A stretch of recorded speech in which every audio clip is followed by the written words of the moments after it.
Hi అండి అందరికీ. ఈరోజు నా రెసిపీ వచ్చేసి బజ్జీ మిర్చి అండి. బజ్జీ మిర్చిని అయితే నేను ఈరోజు స్నాక్స్ లాగా చేశాను.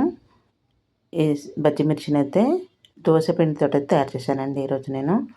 ఎప్పుడు శనగపిండితో కాకుండా ఇలా దోశ పిండితో ఒకసారి ట్రై చేయండి, చాలా బాగుంటాయండి. ఇందుకోసం అయితే లావున్న మిర్చిని తీసేసుకొని దాంట్లో విత్తనాలు తీసేసి కడిగేసి శుభ్రంగా పక్కన పెట్టేసుకున్నాను.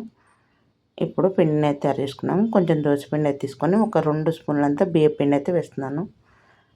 వేసేసి బాగా కలిపేసి కొంచెం వాటర్ కూడా వేసేసి కలిపేస్తాను.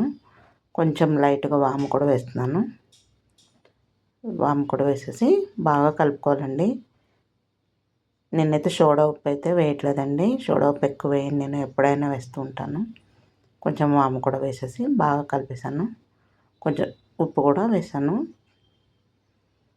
వేసేసి బాగా కలిపేసి ఇప్పుడు ఈ మిర్చిని అయితే ఈ పిండిలో ముంచేసి బాగా కాగిన నూనెలో వేసేయడమే అండి. చాలా టేస్టీగా ఉన్నాయి. మీరు కూడా ఒకసారి ట్రై చేయండి, మీకు కూడా చాలా నచ్చుతాయి ఇవి. శనగపిండి ఎక్కువ తినడం ఇష్టం ఉండని వాళ్ళు కూడా ఇలా చేసుకొని తినచ్చు. ఈ లావు ఉన్న మిర్చి చూస్తే ఈ మిర్చి చేసుకొని నాకు చాలా ఇష్టం అండి. బజ్జీ మిర్చి అయితే చూసారా మంచిగా ఎర్రగా కాలిపోయినాయి. ఇప్పుడు తీసేసుకోవడమే, ఇలాగే అన్ని మిర్చిలు వేసేసుకోవడమే.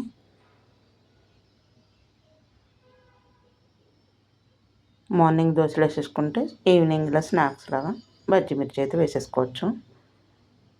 ఇలా అన్ని వాళ్ళు అయితే వేసేసుకోవడమే. ఇలాగైనా తినేయచ్చు. కట్ చేసుకొని మిర్చి కట్ చేసుకొని ఆనియన్స్ పెట్టుకొని అయినా తినేయచ్చు. చాలా బాగున్నాయండి, చాలా బాగుంటాయి. మీరు కూడా ఒకసారి ట్రై చేయండి. ఈ వీడియో మీకు బాగా నచ్చుతుంది అనుకుంటున్నాను. నచ్చితే లైక్ చేయండి, షేర్ చేయండి, కామెంట్ చేయండి. అంతే, నా ఛానల్ సబ్స్క్రైబ్ చేసుకోండి. ఇంకేంది, ప్లేట్లో పెట్టుకొని సర్వ్ చేసేసుకోవడమే.